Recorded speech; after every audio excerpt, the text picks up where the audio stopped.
నిన్ను ప్రేమించి నీకై ప్రాణం ఇచ్చిన నా ప్రభువు నీ భవిష్యత్తుకే భూమి మీదికి దిగొచ్చి సిలువ నీకి ప్రాణం పెట్టి నీ భవిష్యత్తుకు డోకా లేకుండా నీకు రక్షణ మార్గాన్ని వేసిన ప్రభు ఈ భూమి మీద కూడా నువ్వు ఎదుర్కొనే రకరకాల పరిస్థితులన్నిటికీ తప్పించుకోవటానికి మార్గాలు వేశాడు, నీకు సహాయం అందడానికి దారులు వేశాడు. నీ భవిష్యత్తు నీ వారి భవిష్యత్తుకు ఇబ్బంది లేకుండా, ఎందుకంటే నువ్వు క్రీస్తులో ఉన్నావు, ఇబ్బంది లేకుండా అన్ని విషయాలు ఆయన ఎంటర్ అవుతాడు. నువ్వు నమ్మినా నమ్మకపోయినా అని నేను అనను, మర్యాదగా నమ్ము. దేవునికి స్తోత్రం. మర్యాదగా నమ్ము, నెమ్మదిగా ఉండు. ఆఖరికి చావైనా సరే, నీకెంత కంపెనీ జబ్బున్నా ఆయన సెలవు లేకుండా సాగు కూడా రాదు. అంతే. దేవుడు స్వస్థపరచగలడు. ఆయన చిత్తమైతే ఒక రిపోర్ట్, నీ రిపోర్ట్ అద్భుతంగా మార్చి ఒక సాక్షిగా నేను నిలబెట్టగలడు. మిగిలిన వాళ్ళకి జరిగిందంటే వాళ్ళెవరికి జరగంది నీకు జరగవచ్చు. వాళ్ళెవరికి చిక్కని కృప నీకు చిక్కొచ్చు. వాళ్ళెవరికి దక్కని భాగ్యం నీకు దక్కొచ్చు. కరోనా టైంలో 70 శవాలు లేచిపోయినాయి కిరణ్ చుట్టుపక్కల, 70 శవాలు. డాక్టర్ గారు అన్నాడు, డాక్టర్ సుబ్రహ్మణ్యం గారు, దేవుని బిడ్డ, ప్రార్థనాపరుడు, కిరణ్ అన్న దగ్గరికి వెళ్ళి చెప్పాడు, కిరణ్ అన్న వాళ్ళెవ్వరికి లేనిది నీకుంది, దేవుని కృప, నీకేం కాదన్న ధైర్యంగా ఉంటా, నీకు ఇస్తాడు. ఇదే అనుకో, వాళ్ళకు లేనిది నాకుంది దేవుని కృప. వాళ్ళ జీవితంలో జరిగిందా, వీళ్ళ జీవితంలో జరిగిందా, ఏమో నీ జీవితం నుంచి ఒక అద్భుతం మొదలుపెట్టి దేవుడు తన కార్యం జరిగించుకోవచ్చు. దానికి నువ్వే కేంద్ర బిందువు కావచ్చు. ఓకే, కాబట్టి ఎందుకు నిరాశపడాలి? సైతాను గాడికి ఎందుకు? మనం కదిలితే వాడిని పిలుస్తూ ఉంటాం, దరిద్రుడిని. అది పెద్ద పాత చుట్టంలాగా. వాడు చుట్టం కాదు, వాడు చుట్ట. సాధ్యమైనంత ఎడంగా ఉంచాలి వాడిని, దరిద్రుడిని, గబ్బెదవా. వాడు చుట్టం కాదు, చుట్టవాడు. చుట్టపోగా అక్కడ తగిలితేనే మనకి ఎక్కడ తిరుగుతుంటుంది తల. ఆడ దరిద్రుడు వాడు. మనం కదిలితే దేవుణ్ణి పిలుచుకోవాలి. చెప్పండి, ఇప్పుడు పాడండి. కాపాడినావు ఇంతకాలము, కాపాడెదవు ఇక ముందు కాలము. కాపాడినావు ఇంతకాలము, కాపాడెదవు ఇక ముందు కాలము. నిన్ను మరువనయ్య నా జీవితాంతము, నిన్ను మరువనయ్య నా జీవితాంతము. అమరం అతి మధురం నీ దివ్య స్నేహము, అమరం అతి మధురం నీ దివ్య స్నేహము. నిన్ను మరువనయ్య నా జీవితాంతము, నిన్ను మరువనయ్య నా జీవితాంతము. నీకే నీకే నా బ్రతుకు సొంతము, నీకే నీకే నా బ్రతుకు సొంతము. అందుకొనుము దేవా ఆరాధన, నా దీన స్తుతి నివేదన. అందుకొనుము దేవా ఆరాధన. హల్లెలూయా. కొంతమంది జీవితాలు ఎలా ఉంటాయంటే, ఈజిప్షియన్ పిరమిడ్స్ మీకు తెలుసా? ఈజిప్షియన్ పిరమిడ్స్, ఐగుప్తు పిరమిడ్లు అండి, ప్రపంచ వింతల్లో ఒకటి. రైట్. ఈజిప్షియన్ పిరమిడ్స్తో పాటు ఈజిప్ట్ వాళ్ళు చేసిన శవాలు కూడా మీకు తెలుసు కదా, మమ్మీలు. మమ్మీలు ఒక సమయంలో ఏం జరిగిందంటే, ఒక రాజు కొడుకు అటు బాల్యంలోనే చచ్చిపోతాడు. అటు బాల్యంలో చచ్చిపోతే వాళ్ళు ఏం చేస్తారంటే, ఒక పెద్ద ఏరియాని సిద్ధపరచుకుంటారు ఈ శవాన్ని పెట్టడానికి. మామూలుగా 6 అడుగులు గుంట తీసి గుంటలో పెట్టడం కాదు, మనం చేస్తాం ఆ పని. వాళ్ళు అట్ట కాదు. రాజులు చనిపోతే, ధనవంతులు చనిపోతే ఆ డెడ్ బాడీని వాళ్ళు చెడిపోకుండా దాన్ని సిద్ధపరచడానికి రోజులు తీసుకుంటారు. రకరకాల లేపనాలు పోస్తారు ఆ బాడీకి. అయి బూసి ఈ బూసి అయి బూసి ఈ బూసి అప్పుడు 5,000 సంవత్సరాల క్రితం పెట్టిన ఆ బాడీసు ఇప్పటికంతే ఉన్నాయి. ఐగుప్తు మమ్మీలు, ఈజిప్ట్ మమ్మీలు. అర్థమైందా? ఆ బాక్స్ మూత ఓపెన్ చేస్తే డెడ్ బాడీలు అంతే ఉంటాయి. అప్పుడెప్పుడో భూస్థాపన చేసినాయి. ఆ భూస్థాపన అంటే భూమిలో పెట్టినవి కాదు, ఆ బాక్సుల్లో పెట్టి భద్రపరుస్తారు. వాళ్ళు వాటికి లేపనాలు పూస్తారు. ఐగుప్తులో యాకోబు చనిపోయినప్పుడు, యోసేపు తండ్రి అయిన యాకోబు చనిపోయినప్పుడు కూడా ఆయన్ని చాలా రోజులు సుగంధాలతో సిద్ధపరిచారట, ఆ బాడీ ఖరాబ్ కాకుండా. అలాగా ఈ యువరాజు చనిపోయినప్పుడు ఎందుకు వాళ్ళు అలా చేస్తారంటే, అలా బాడీని లేపనాలు పూసి పూసి సిద్ధం చేసి, ఇది ఒకటేనండి నేను ప్రార్థన చేస్తా, మనసు పెట్టినండి, అది అట్లా, అది అప్పటి బాడీస్ అయి అట్లా వాటికి అన్ని రకరకాల పూసి పూసి బాడీ ఖరాబ్ కాకుండా అది బాక్సులో పెడతారు. పెట్టి ఏం చేస్తారంటే, ఆ బాక్స్ని ఒక ఏరియాలో పెట్టి అదంతా ఓపెన్ పెట్టేసి, ఆ ఓపెన్లో బంగారు, వెండి వస్తువులు, రకరకాలు అక్కడ విలువైన సంపద అంతా తెచ్చి అందులో పెడతారు. వాళ్ళ విశ్వాసం ఏంటంటే వాళ్ళు లెగుస్తాడు, లేచినప్పుడు ఇవన్నీ అడిగి ఉపయోగపడతాయని. మన వాళ్ళు తాగుబోతుళ్ళు సీసా పెట్టినట్టు, తెలుసా మీకు? తాగుబోతుళ్ళది భలే సందడి ఉంటుంది చచ్చిపోయిన దగ్గర. వాళ్ళతో పాటు ఆడు తాగి తాగి చచ్చిపోయాడు. నాకు ఇట్లాంటి కేసులు చాలా తగిలినాయి. అప్పుడు సమాధి కార్యక్రమానికి వెళ్ళేవాడినిగా, అప్పుడప్పుడు డింకు మాస్టర్ కూడా తగిలేవారు. తాగి తాగి చివరాఖరిలో మారు మనసు పొంది బాప్తీసం పొంది ఇక అంతా వదిలేసుకొని దేవుడిని నమ్ముకొని బాప్తీసం పొంది ప్రభు పిలుపుని బట్టి చచ్చిపోతాడు అనుకో. ఆ సమాధి కార్యక్రమానికి మేము పోతే ఇళ్ళు వస్తారు మందుబాబులు, వచ్చి వాళ్ళ డైలాగులు ఉంటాయి.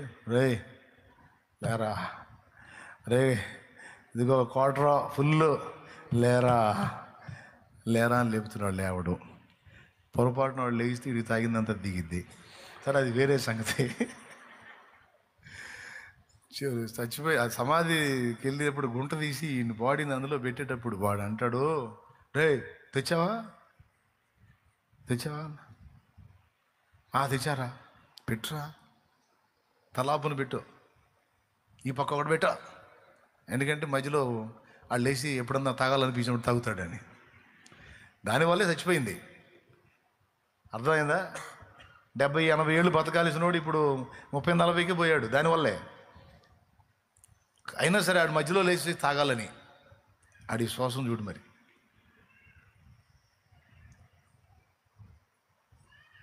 వీళ్ళు కూడా అట్లా ఆ నిధి, వాళ్ళ దగ్గర ఉన్న సంపద అంతా దాచిపెడతారు ఆడి దగ్గర, ఆ డెడ్ బాడీ దగ్గర.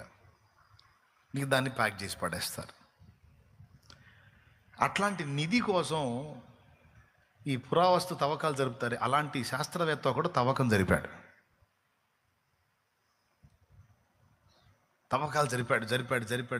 జరిపాడు. ఎక్కడుంది అతన్ని పెట్టింది? ఆ గుహ తెలుసుకుంటే, ఆ ఉనికి తెలుసుకుంటే, ఆ ప్రదేశం తెలుసుకుంటే ఆ సంపద అంతా వచ్చింది. పాపం 7 సంవత్సరాలు కష్టపడ్డాడు.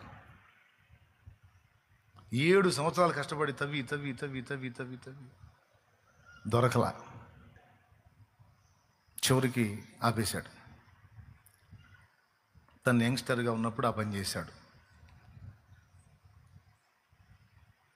దాదాపు ఒక 30 ఏళ్ల ప్రాయంలో ఆ పని చేశాడు అనుకోండి. 30 ఏళ్ల ప్రాయంలో ఆ పని చేశాడు అనుకోండి. వర్కౌట్ కాల, ఆపేశాడు. ఇంకా అది అట్లనే అయిపోయింది, ఆ గుంట అలానే అయిపోయింది. ఇంకా ప్రదేశానికి వెళ్ళలేదు. తర్వాత మామూలు లైఫ్లోకి వచ్చేసాడు. 40 ఏళ్ళు గడిచింది. ఎన్నేళ్ళు? 40 ఏళ్ళు గడిచింది. 40 ఏళ్ళు గడిచిన తర్వాత ఆయనకి కూతురు పుట్టింది. కూతురు పెద్దదైంది. కూతురు ఒకరోజు సంభాషణలో మాట్లాడుతూ, డాడీ నువ్వు ఫలానా దానికోసం రీసెర్చ్ చేసావు కదా, పరిశోధన చేసావు కదా, అది అక్కడే ఉందనేది చాలామంది చెప్తున్న విషయం కదా, మరి ఎందుకని నువ్వు తవ్వకాలు జరుపుతుందంటే 7 సంవత్సరాలు తవ్వించానమ్మా, ఏం దొరకలేదు అంటే, ఎంత డీప్లోకి వెళ్ళారు అని అడిగింది. ఇంత డీప్లోకి వెళ్ళని, ఇంకొక అడుగు తవ్వించకపోయావా, ఒకవేళ దొరకవచ్చు కదా అని సరదాగా మాట్లాడి వెళ్ళిపోయింది ఊరక. ఇతని మనసులో పడింది అది. చాలా డీప్లోకి వెళ్ళాను, చాలా లోతులోకి వెళ్ళాను తవ్వుకుంటా. నిజంగా ఇంకొక అడుగు వరుస పెట్టి తవ్వితే ఎంత బాగుండేది. చూద్దాం, ట్రై చేద్దాం. ఇప్పుడైనా ఏం పోయిందని కొంతమంది పని వాళ్ళని తీసుకొని అదే ప్లేస్లో మళ్ళీ అడుగు లోతు పెట్టి మళ్ళీ తవ్వకం జరిపాడు. తవ్వకం జరిపితే కరెక్ట్గా అడుగు లోతు కింద అది బయటపడింది. అతన్ని పెట్టిన ఆ మమ్మీ ఉన్న ప్లేస్ బయటపడింది. ఇంకా పూర్తిగా కిందికి తవ్వారు. టోటల్ అదంతా ఆ గుహ అంతా బయటకు వచ్చేసింది. చివరికి ఆ గుహలో ఒక పక్క ఓపెన్ చేశారు. ఓపెన్ చేసి ఇతనే ముందు తల లోపల పెట్టి చూశాడు. లోపల అంత గోల్డ్ ఐటమ్, బంగారం ఉంది. అంత విలువైనవన్నీ దగ దగ దగ దగ దగ మెరిసిపోతా ఉన్నాయి లోపల. అట్లాంటిది ఒక ప్లేట్ దొరికినా బాగుండి మనకు అనిపిస్తుంది కదా. మీకు దేవునికి స్తోత్రం కలుగును గాక. హల్లెలూయా. 1 కిలో వెయిట్ ఉన్న ప్లేట్ ఒక్కటి దొరికితే అప్పులన్నీ తీరిపోతాయి ప్రభు. అట్లాంటి దొరికేటట్టు చేయనని అనిపిస్తుంది కాదు. మనకు ప్లేట్లు అవసరంలా, దేవుడే కార్యం చేస్తాడు. దేవునికి మహిమ. తల లోపల పెట్టి చూస్తే అంత మెరిసిపోతా ఉంది. కాసేపు చూశాడు. తల లోపల పెట్టి పెద్దగా ఏడుస్తున్నాడంట. చాలాసేపు ఏడ్చాడంట. బయటికి ముఖం తీస్తే ఆయన కళ్ళన్నీ నీళ్లతో ఉన్నాయంట. ముఖం అంతా దారులు గారి ఉందంట. ఏడుస్తా ఉన్నాడు. సార్ సంపద దొరికింది, ఎందుకు ఏడుస్తున్నారని వాళ్ళంతా అడిగితే, దొరికింది కానీ దొరకాల్సిన సమయంలో దొరకలేదురా అన్నాడంట. దరిద్రునిరా, 30 ఏళ్ల ప్రాయంలో ఉన్నప్పుడు ఇంకొక అడుగు కొంచెం ఓర్చుకొని ఇంకొక అడుగు నేను అప్పుడే తవ్వుంటే ఇదంతా ఈ 40 ఏళ్ళు నేను అనుభవించేవాడిని. ఇక రేపో మాపో సస్తున్నాను నేను, ఇంకేం చేసుకోవాలి, అందుకే ఏడుతున్నాను రా అన్నాడంట. అంటే పిల్లలు ఉన్నారు, వాళ్ళు తింటారని కొంచెం గొప్ప ఆనందం ఉంటుంది, కానీ నేను పొందలేకపోయానని ఏడుపు ఉంటుందిగా. ఆ ఏడుపు అనుకోండి.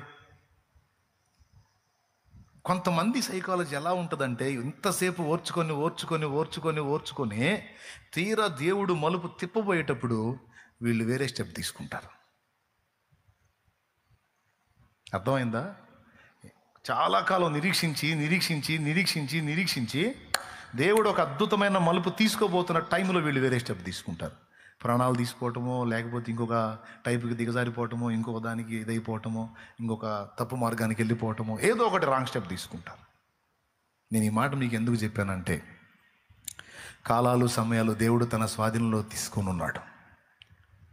చాలా కాలం గడిచిపోయిందని నువ్వు అనుకోవచ్చు.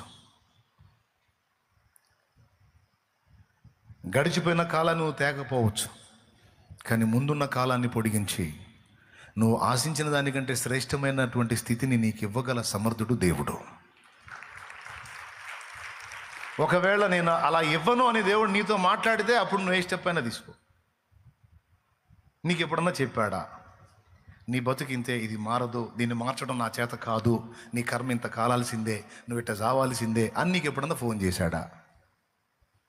ఫోన్ చేస్తే నువ్వు ఏదన్నా సావాలనుకున్నా, బతకాలనుకున్నా, ఆయన నీకు ఫోన్ చేస్తే ఆ స్టెప్ తీసుకో. ఇంత బతుకు ఇంటి వెనకాల తెచ్చినట్టు ఏమండి? అట్లాంటి పనికిమాలిన పనులు, పనికిమాలిన ఆలోచనలు చేయొద్దు, పనికిమాలిన నిర్ణయాలు చేయొద్దు. తీరా దేవుడు కార్యం చేయబోయేటప్పుడు కొంతమంది దేవుడిని వదిలేసి లోకంలో కలిశారు. తీరా కార్యం చేసి దేవుడు మలుపు తిప్పబోయే టైంలో ప్రాణం తీసుకున్నారు.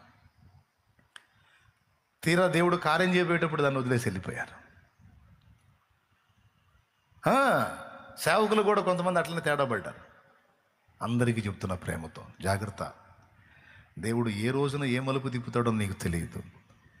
భక్తులందరూ చేసింది ఏంటంటే, వాళ్ళు ఎదుర్కొంటున్న పరిస్థితుల వైపు కానీ, అభ్యంతరపరుస్తున్న వ్యక్తుల వైపు కానీ చూడకుండా అన్నిటినీ బ్యాలెన్స్ చేసి అన్నిటినీ తమకు అనుకూలంగా మార్చగలిగిన దేవుని వైపు వారు దృష్టి నిలిపారు.